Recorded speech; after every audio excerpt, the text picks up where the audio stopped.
deuxième exercice, à l'aide de ton rapporteur cette fois-ci. Donc tu prends le tien. Donc je sais que tout le monde n'a pas une imprimante, donc ceux qui m'ont posé la question, je leur ai dit qu'ils pouvaient le faire directement sur un cahier. Ils traçaient XO et après ils faisaient 60 degrés pour le premier avec leur rapporteur et pareil pour les autres.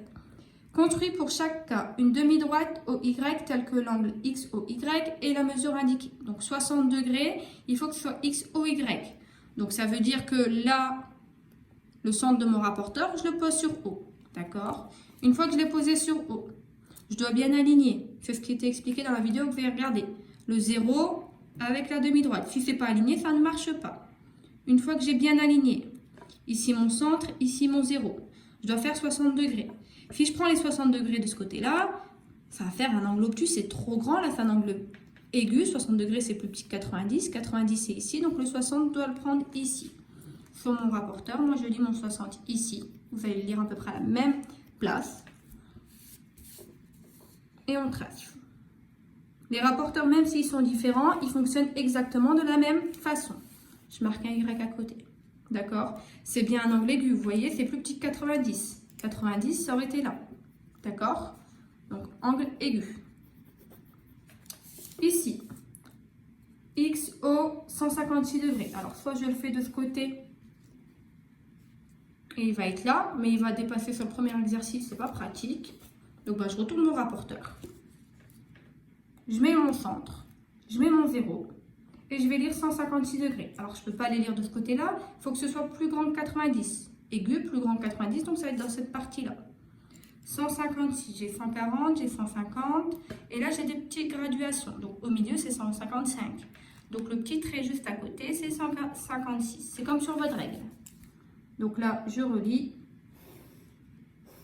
156 degrés, il est là. Si vous avez fait de l'autre côté, c'est-à-dire que vous l'avez fait comme ceci, XO, et vous avez mis 156 ici, et vous avez relié comme ça, c'est bon aussi. Le 150, l'angle il sera là, c'est bon aussi. C'est juste que ça dépasse sur ce dessin-là, ça va pas aller. Ensuite, ici, XO, 33 degrés. Donc, je place mon centre de mon rapporteur sur le haut. J'aligne bien mon 0 avec la demi-droite et je fais 33 degrés. 90, c'est là, c'est un angle aigu. 31, 32, 33. Ici. Et je relis. 33 degrés, ça va être là, ok? 93 degrés, c'est presque l'angle droit, c'est presque 90, donc ça veut dire que ça va être presque ça, ça va dépasser de 3 degrés. Donc je place mon rapporteur, le centre sur le haut, j'aligne bien, vous voyez là c'est pas aligné, je dois bouger un petit peu le rapporteur, le 0 il est bien aligné avec ma demi-droite, 90 il est là, 91, 92, 93. 93, hop, je vous ai dit c'est bientôt 90 degrés, c'est presque, il y a 3 degrés de différence. Si je place mon équerre, vous voyez, ça dépasse un tout petit peu, il n'y a que 3 degrés. Donc mon angle 93 degrés, il est là.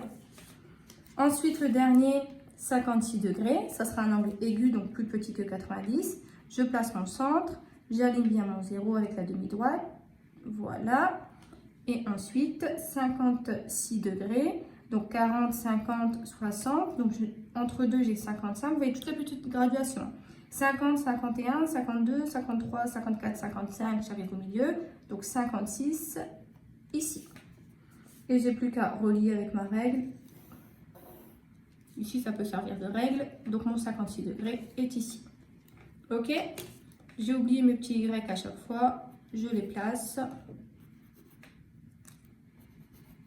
Et voilà, c'est terminé.